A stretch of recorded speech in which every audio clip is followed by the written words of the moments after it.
এখানে ঢুকছে ঢুকে আমার খাদ্যনালী ফুটো হয়েছে, কলিজা ফুটো হয়েছে, ফুটো হয়ে আমার পিছন দিয়ে আসছে হাড় ভাঙছে একটা। সাম্প্রতিক কোটা আন্দোলনে মৃত্যুকে সামনে থেকে দেখেছেন মাহবুব হোসেন।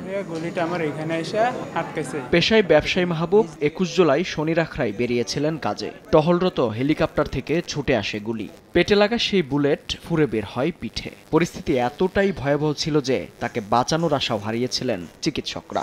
জীবন মৃত্যুর সন্ধিক্ষণে থেকেই সফলভাবে দুটি অস্ত্রোপচার শেষে এখন মাহবুবের অপেক্ষা শেষ অপারেশনের। আমার দোনোটা ওটি হয়েছে, মানে খুবই ভয়াবহভাবে, আর আমার বাস্তবিক কথা কেউ বলে নাই। ৫ আগস্ট বিজয় মিছিলে অংশ নিয়ে এলোপাথারি গুলির মুখে পড়ে একাদশ শ্রেণীর শিক্ষার্থী নাইমুল।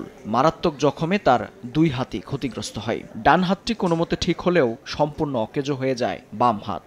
আল্লাহর কাছে জাস্ট এতটুকু দোয়া করতেছি যে আল্লাহ আমি জাস্ট এই হাতটা দিয়ে যাতে পানির মুখটা উঠাতে পারি। এখন আমি আলহামদুলিল্লাহ ভাতটা কষ্ট করে খেতে পারি, বাট কলম দিয়ে যে লেখাটা, আমি লেখাটা ঠিকমতো লিখতে পারি না, যার কারণে আমি খুবই ভয়ে আছি যে আমি পরীক্ষা নেক্সটে পড়াশোনা কিভাবে আমি চালাবো। আন্দোলন কেন্দ্র করে মাহবুব আর নাইমুলের মতো এখন পর্যন্ত সম্মিলিত সামরিক হাসপাতালে চিকিৎসা নিয়েছে ২১১২ জন। গুরুতর অবস্থায় ভর্তি হয়েছিলেন ৫১২ জন, যাদের মধ্যে মারা গেছেন ৬ জন। মঙ্গলবার দুপুরে সংবাদ সম্মেলনে এসব তথ্য জানায় হাসপাতাল কর্তৃপক্ষ। এই চিকিৎসা করতে গেলে একজন বিদেশে পাঠাতে হলে প্রায় ১ থেকে ২ কোটি টাকার মতো খরচ হয়ে যেত।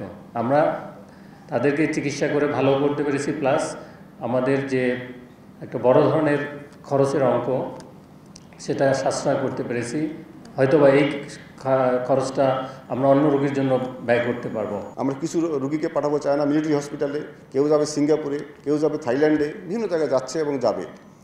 বিকজ রুগী বিদেশে পাঠানোর একটা প্রক্রিয়া আছে, সময় লাগে, অনেক কিছু করতে হয়, অনেক যোগাযোগ করতে হয়, তো সেগুলো চলমান, ইনশাল্লাহ আস্তে আস্তে যাবে। আমাদের এই একটাই জিনিস যে মানুষ চেঞ্জ হয়ে যাবে, কিন্তু ধারাবাহিকতার যে জিনিসটা এটা সবসময় অক্ষুণ্ণ থাকবে। হাসপাতালটির সেবার মান নিয়ে সন্তুষ্টি প্রকাশ করে আহত শিক্ষার্থীরা বলেন, এখনও অসংখ্য আহত শিক্ষার্থী চিকিৎসার সুযোগ পায়নি।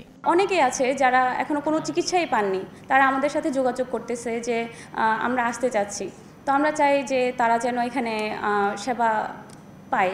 সুনির্দিষ্ট তালিকা পেলে প্রয়োজন মাফিক আরও রোগীদের নিবিড় সেবা দিতে সিএমএইচ প্রস্তুত জানিয়ে কর্তৃপক্ষের দাবি, জাতির যে কোনো ক্রান্তিকালে জাগ্রত ভূমিকায় থাকবে বাংলাদেশ সেনাবাহিনী। আমরা অনেক কিছু করতে পারি, আমাদের সদিচ্ছাই যথেষ্ট। মেহেদী হাসান, সময় সংবাদ, ঢাকা।